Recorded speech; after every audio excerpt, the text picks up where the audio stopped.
যে ব্যক্তি সিলেট ঘুরে দেখেনি সে যেন অর্ধেক বাংলাদেশি দেখেনি। টাঙ্গুয়ার হাওর ভ্রমণে এসে সেই কথার সত্যতাই যেন ফিরে পেলাম আরো একবার। একদিকে মেঘালয়ের মেঘ ছুঁয়ে যাওয়া পাহাড়, আর পাহাড়ের পাদদেশে ঠিক বাংলাদেশের সীমানায় অবারিত জলরাশি, সব মিলিয়ে এ যেন এক নৈসর্গিক সৌন্দর্যের লীলাভূমি। যেই ট্যুরে রাকিব ভাই আছেন সেই ট্যুরে গান বাজনা হবে না, এমনটা কি হতে পারে নাকি?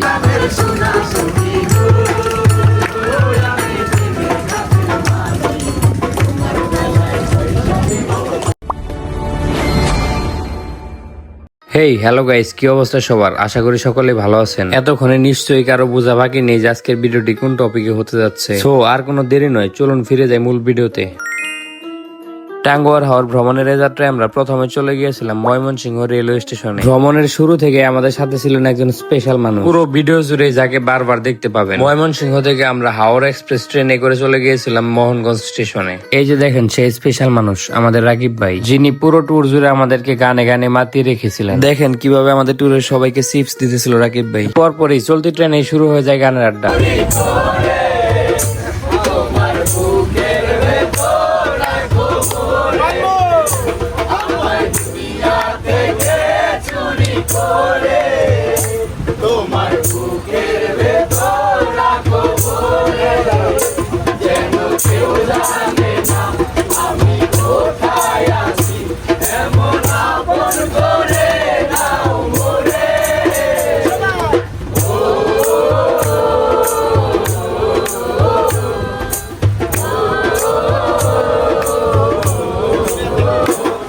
অবশেষে আমরা পৌঁছে যাই মোহনগঞ্জ রেলওয়ে স্টেশনে। এই রুটে এটাই শেষ স্টেশন। এখান থেকে মধ্যনগর ঘাট পর্যন্ত বাকি রাস্তাটুকু যেতে হবে এই অটোরিক্সা গুলোতে করে। এই তো অটোরিক্সায় চেপে মধ্যনগর ঘাটের উদ্দেশ্যে যাত্রা শুরু করে দিই আমরা। ভাঙ্গা রাস্তা ধরে 1.5 ঘন্টা যাবত চলে আমাদের অটোরিক্সা যাত্রা। অবশেষে আমরা পৌঁছে যাই মধ্যনগর ঘাটে। দেখতেই তো পাচ্ছেন এখানে সারি বেঁধে হাউস বোট গুলো দাঁড়িয়ে রয়েছে পর্যটকদের অপেক্ষায়। আমরা এই সারি সারি হাউস বোট গুলো দেখতেছিলাম আর আমাদের আগে থেকে বুক করে রাখা হাউস বোটটি খুঁজতেছিলাম। অবশেষে আমরা পেয়ে যাই আমাদের কাঙ্ক্ষিত হাউস বোটটি। এই সেই সোনার বাংলা হাউস বোট, যেটাতে করে 2টা দিন হাওরের বুকে বেশি বেরিয়েছি আমরা। হাউস বোটে উঠে ফ্রেশ হতে হতে সকালে খাবার দিয়ে দেওয়া হয় আমাদেরকে। সকালের খাবারে ছিল ডিম খিচুড়ি আর চাটনি। সকালের খাবার শেষ হতে আমাদের হাউস বোটটি ছেড়ে যায় টাঙ্গুয়ার হাওরের ওয়াচ টাওয়ারের উদ্দেশ্যে। বিশাল জলরাশির বুক চিরে আমাদের হাউস বোটটি চলতে থাকে টাঙ্গুয়ার হাওরের উদ্দেশ্যে। আর হাউস বোটের ছাদে বসে এই জনপদের নৈসর্গিক সৌন্দর্য উপভোগ করতে থাকি আমরা। সামনের দিকে আগাতে মেঘালয়ের পাহাড়গুলো আস্তে আস্তে দৃশ্যমান হয়ে উঠতেছিল। প্রকৃতির ক্যানভাসে আঁকা দারুণ সব সিনারি উপভোগ করতে করতে আমরা সামনের দিকে আগাচ্ছিলাম। ঠিক তখনই গান ধরেন রাকিব ভাই। খেপা ছেড়ে দিলে সোনার গৌর আর পাবো না না না না। খেপা ছেড়ে দিলে সোনার গৌর আর পাবো না না না না। ছেড়ে দেব তোমায় হৃদয় মাঝারে রাখবো, ছেড়ে দেব না তোমায় হৃদয় মাঝে রাখবো, ছেড়ে দেব না। খেপা ছেড়ে দিলে সোনার গৌর আর পাবো না।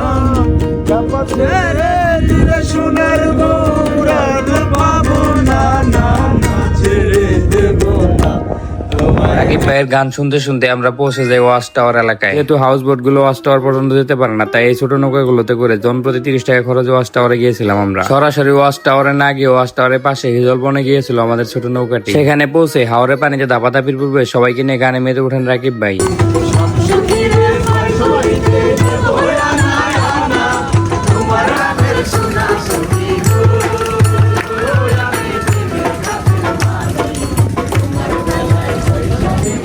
গান শেষ হতে হাওরের স্বচ্ছ নীল পানিতে শুরু হয়ে যায় সবার দাপাদাপি।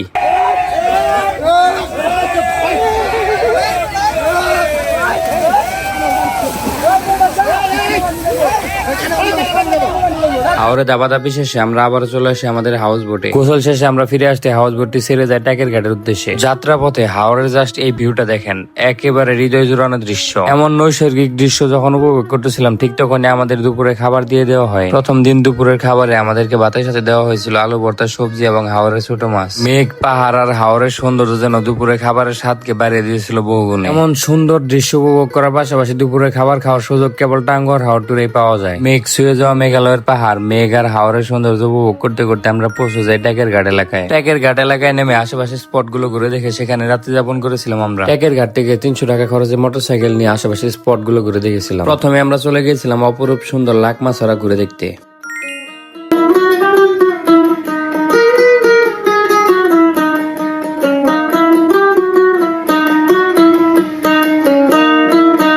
সীমান্তের ওপারের মেঘালয়ের পাহাড় থেকে নেমে আসা জল বাংলাদেশের পাথুরে মাটিতে তৈরি করেছে স্বচ্ছ এক জলধারা। প্রকৃতির ক্যানভাসে সাজানো অপরূপ সুন্দর এই জায়গাটির নামে লাকমাছড়া। স্বচ্ছ পানির ছড়া, সবুজ পাহাড় এবং মেঘ কুয়াশার পরিবেশে এখানে পর্যটকদের প্রধান আকর্ষণ। এখানে আসলে বোঝা যায় পাহাড়ের বৃষ্টির পানি কোনো সীমান্তের রেখা মানে না। মেঘালয়ের পাহাড় থেকে নেমে আসা পানি পাথর ছুঁয়ে এগিয়ে যায় আর এক সময় বাংলাদেশে এসে তৈরি করে লাকমাছড়ার এই অপূর্ব জলধারা। ঠিক এই কারণে লাকমাছড়ার সৌন্দর্যের সঙ্গে জড়িয়ে আছে দুই দেশের সীমান্ত ভূমির এক অনন্য ভূপ্রাকৃতিক গল্প। লাকমাছড়া ঘুরে আমরা চলে গিয়েছিলাম রাজাই ঝর্ণা ঘুরে দেখতে।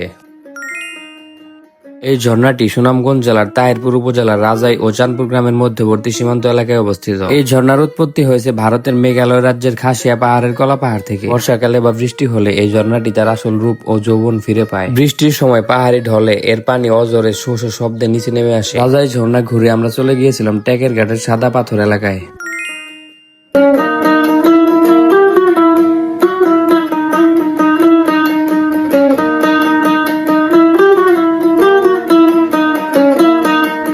সাদা পাথর বলতে পুরো দেশের মানুষের চিনে সিলেটের ভোলাগঞ্জ এলাকাকে। তবে সুনামগঞ্জের তাহিরপুরে রয়েছে এমন একটি জায়গা যে জায়গাটিকে স্থানীয় লোকজন সাদা পাথর নামে চিনে। এই এলাকার সোনা পাথর গুলো দেখতে সাদা রঙের হয়, এই মূলত এলাকার নাম হয়েছে সাদা পাথর। যদিও এই সোনা পাথরের বেশিরভাগই এখন লুটপাট হয়ে গেছে। মেঘালয়ের খাসিয়া পাহাড় থেকে নেমে আসা ঝিরি পথ যেন এই জায়গার সৌন্দর্যকে বাড়িয়ে দিয়েছে বহুগুণে। এরপর আমরা চলে গিয়েছিলাম ট্যাকের ঘাট এলাকার সবচেয়ে জনপ্রিয় দর্শনীয় স্থান নীলাদ্রি লেকে।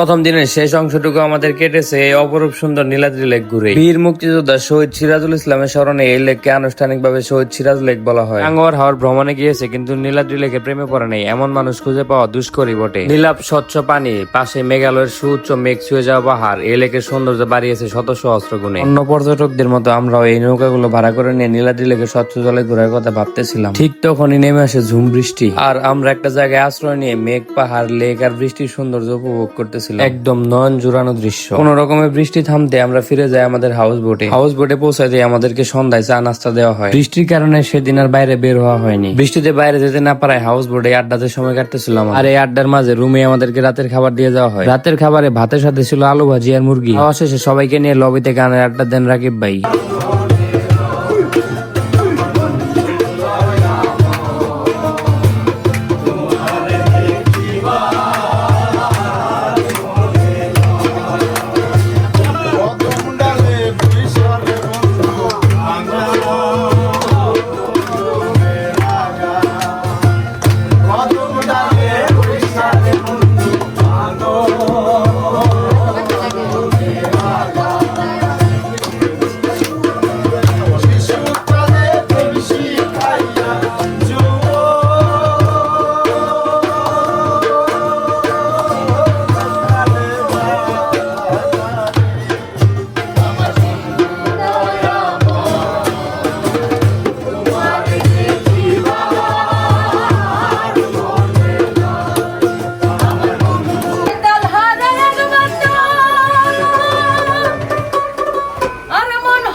পাগল পাগলামি দেখতে চাই। আমি মাতাল হইয়াছি, আমি পাগল হইয়াছি,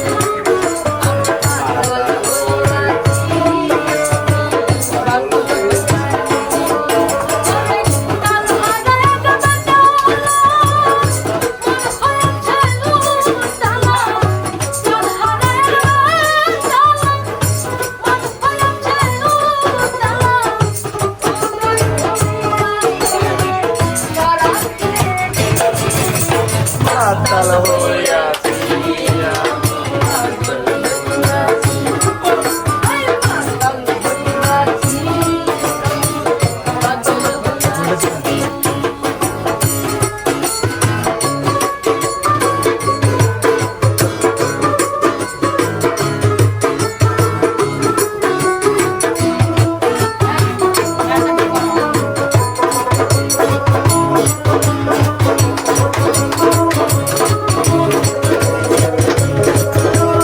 গানের আড্ডা শেষ করে সবাই যার যার রুমে ঘুমিয়ে পড়ি। বৃষ্টির কারণে সেই রাতে বাইরে যাওয়া কিংবা হাউস বোটে ছাদে ওঠা হয়নি আর।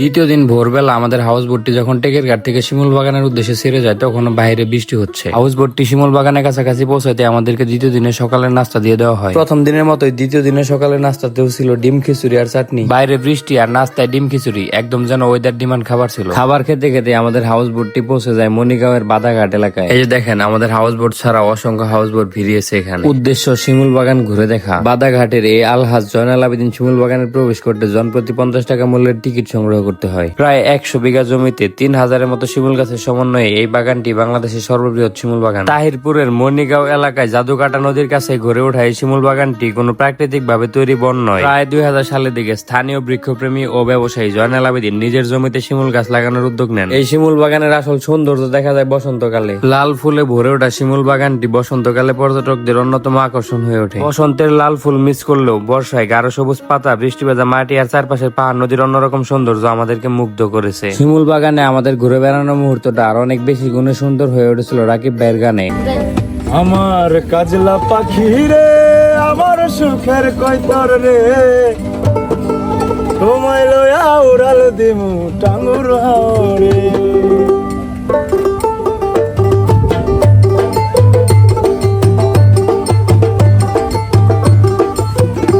আমার কাজলা পাখি রে, আমার সুখের কয়তর রে, তোমায় লয়া উড়াল দিমু টাঙ্গুর হাওরে। আমার কাজলা পাখি রে, আমার সুখের কয়তর রে, তোমায় লয়া উড়াল দিমু টাঙ্গুর হাওরে। আমার নাই রে এত শখ মিছে কইরো না বক বক, আমার নাই রে এত শখ মিছে কইরো না বক বক, মন পাবে না দিল পাবে না যতই চাও রে। আমার কাজলা পাখি রে, আমার সুখের কয়তর রে, তোমায় লয়া উড়াল দেব টাঙ্গুর হাওরে। আমার কাজলা পাখি রে, আমার সুখের কয়তর রে, তোমায় লয়া উড়াল দেব। শিমুল বাগান ঘুরে আমরা হাউস বোটে চলে আসতে আমাদের হাউস বোটটি ছেড়ে যায় বারিকাটিলার উদ্দেশ্যে। অল্প কিছুক্ষণের মধ্যে আমরা পৌঁছে যাই বারিকাটিলা এলাকায়। এই ঘাট থেকে বারিকাটিলা পর্যন্ত হেঁটে যেতে 5 মিনিটের মতো সময় লাগে, তবে জনপ্রতি 50 টাকা খরচ করে মোটরসাইকেলেও যাওয়া যায়। বারিকাটিলা হচ্ছে জাদুকাটা নদীর কাছে সীমান্ত ঘেঁষে আরো একটি উল্লেখযোগ্য দর্শনীয় স্থান। মেঘালয় পাহাড়ের পাদদেশে বাংলাদেশের অংশে অবস্থিত এই টিলাটি স্থানীয়ভাবে বারেকটিলা নামে পরিচিত। বারেকটিলায় দাঁড়িয়ে মেঘালয় পাহাড়ের সৌন্দর্য উপভোগ করতে গেলে বেশ কয়েকটি ঝর্ণা দেখা যায়, যেগুলো অন্যান্য পর্যটকদের মতো আমাদেরও কেবল আক্ষেপটাই বাড়িয়ে দিয়েছে। বারেকটিলায় দাঁড়িয়ে মেঘালয়ের মেঘ পাহাড়ের সৌন্দর্য উপভোগ করা ছিল আমাদের ভ্রমণের অন্যতম সেরা সময়। বারিকাটিলার সৌন্দর্যকে সবচেয়ে বেশি পূর্ণতা দিয়েছে এর ঠিক পাশ দিয়ে বয়ে যাওয়া জাদুকাটা নদী। মেঘালয়ের খাসিয়া জয়ন্তিয়া পাহাড়ের উৎপত্তি হয়ে এই নদীটি তাহিরপুর হয়ে বাংলাদেশে প্রবেশ করেছে। মেঘালয়ের পাহাড়ি অঞ্চল থেকে বর্ষাকালে প্রবল স্রোতের সঙ্গে বালি ও পাথর নেমে আসে। এই কারণেই জাদুকাটা নদীতে দীর্ঘদিন ধরে বালি পাথর সংগ্রহ স্থানীয় অর্থনীতির একটি গুরুত্বপূর্ণ কার্যক্রম হয়ে উঠেছে। বারেকটিলায় দাঁড়িয়ে জাদুকাটা নদী থেকে বালি পাথর উত্তোলনের দৃশ্য দেখতেছিলাম, ঠিক তখনই গান শুরু করে দেন রাকিব ভাই।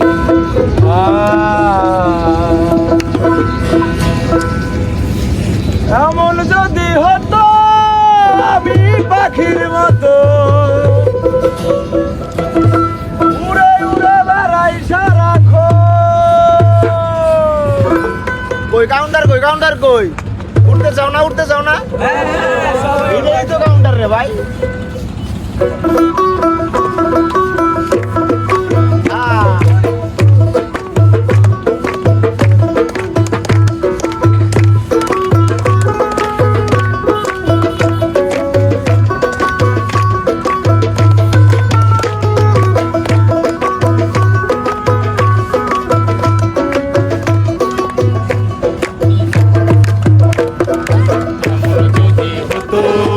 আমি পাখির মতো উড়ে উড়ে বেড়াই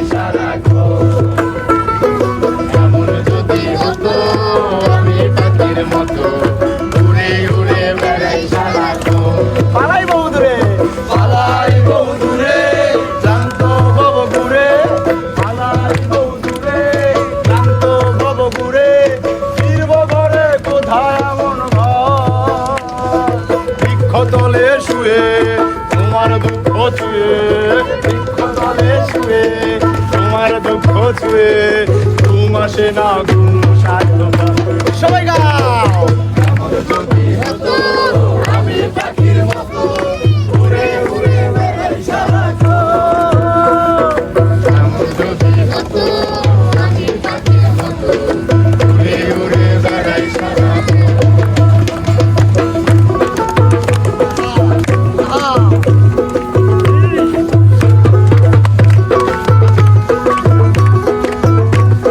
বকুল ফুল বকুল ফুল সোনা দিয়া হাত কেন বাঁধাইলি?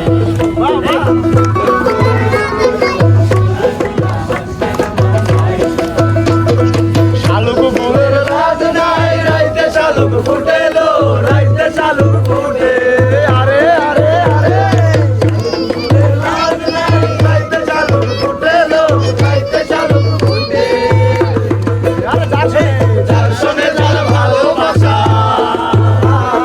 যার শোনে যার ভালোবাসা সেই তো মজা লুটে। ফুল বকুল ফুল সোনা দিয়া হাত কেন বাঁধাইলি?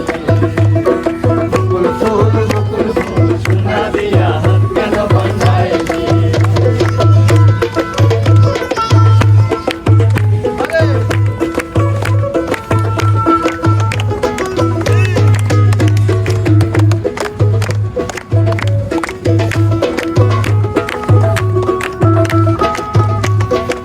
মধু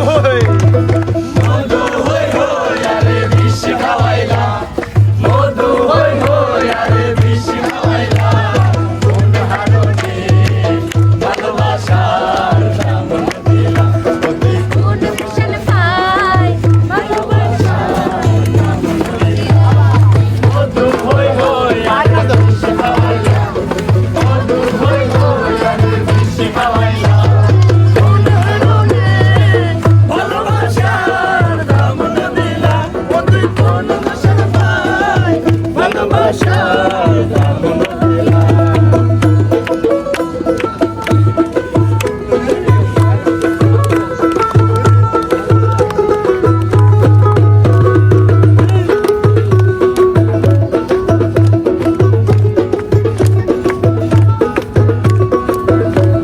শোনো, প্রেম নদীতে আইনোর সাগর, আরে কেনে ফেলাই দিলা?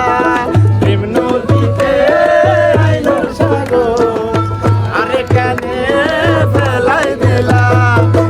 গান শেষ করে আমরা চলে আসি আমাদের হাউস বোটে। আমাদের পরবর্তী কাজ জাদুকাটা স্বচ্ছ পানিতে গোসল করা। এই তো আমাদের হাউস বোটটি জাদুকাটা নদীর পাড়ে ভিড়িয়ে দেওয়া হয়। এরপর আমরা সবাই জাদুকাটা নদীর পানিতে গোসল করে নিই। গোসল শেষে এবার আমাদের ফেরার পালা। গোসল শেষ করে হাউস বোটে উঠতে আমাদের হাউস বোটটি ছেড়ে যায় মধ্যনগর ঘাটের উদ্দেশ্যে। এর মধ্যে আমাদেরকে দ্বিতীয় দিনের দুপুরের খাবার দিয়ে দেওয়া হয়। দুপুরের খাবারে ভাতের সাথে ছিল ভর্তা এবং রাজহাঁস বোনা। খাওয়া শেষ করে হাউস বোটের রুমে বসে হাওরের সৌন্দর্য উপভোগ করতে করতে আমরা ফিরতে থাকি মধ্যনগর ঘাটের দিকে। এর মধ্যে হাউস বোটে আমাদেরকে শেষবারের মতো চা নাস্তা দিয়ে যাওয়া হয়। হাওরের সৌন্দর্য উপভোগ করতে করতে অবশেষে আমরা পৌঁছে যাই মধ্যনগর ঘাটে। সাথে সাথে শেষ হয়ে যায় আমাদের 2 দিনের টাঙ্গর হাওর ট্যুর।